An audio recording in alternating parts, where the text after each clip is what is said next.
Okay, so having placed this on, I turned the edges all the way around and just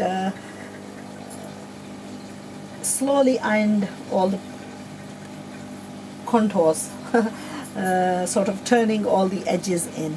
Now then I stitched it all around the edges just on the normal sewing machine. Now just a couple of things to bear in mind. One, if your embroidery piece like this has a lot of like jagged edges, then it's going to be more difficult to do. So if it's got a little finer like cuts and turns and flowers and that need trimming out, then it's let me warn you that it will be more difficult to do. The other thing with this is that on this particular one, what I did was I cut it a little bit close, a little bit too closer. If you leave a little bit more of a space, for the turning inwards, you'll probably find it easier. So perhaps leave about half an inch and then cut all the jagged edges and then push them towards the inside as you're pressing, and that way you'll be able to get this done pretty much easily. Now the other thing is now to half this, and we're going to make a placing for the neckline. Now the neckline, this is the piece for the neckline, and what I'm going to do is, prior to attaching this on, I'm going to this is not the neckline, this is the border. This is the neckline. Okay, so this is the neckline. What I'm going to do is, it's actually trimmed with a pink on the side, so I'm going to take away the roughness of this, just even it all out, because some parts are wider than others. And then I'm going to take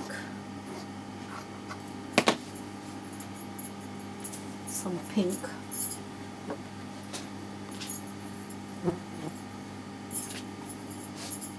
and I'm going to cut this to the equal size of the blue.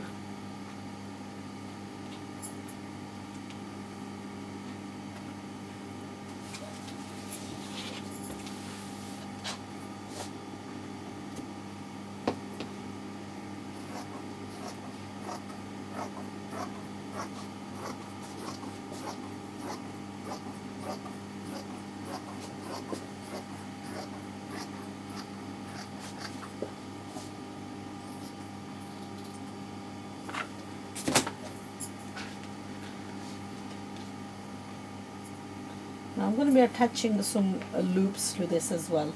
So what we'll do is we'll cut this in half.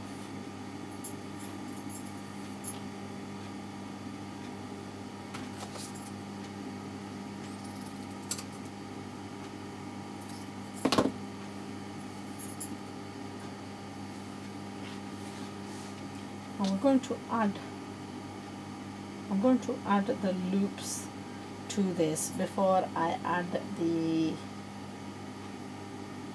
I'm going to add the piping, and then I'm going to add the loops, because I want the piping to actually show just underneath the loops.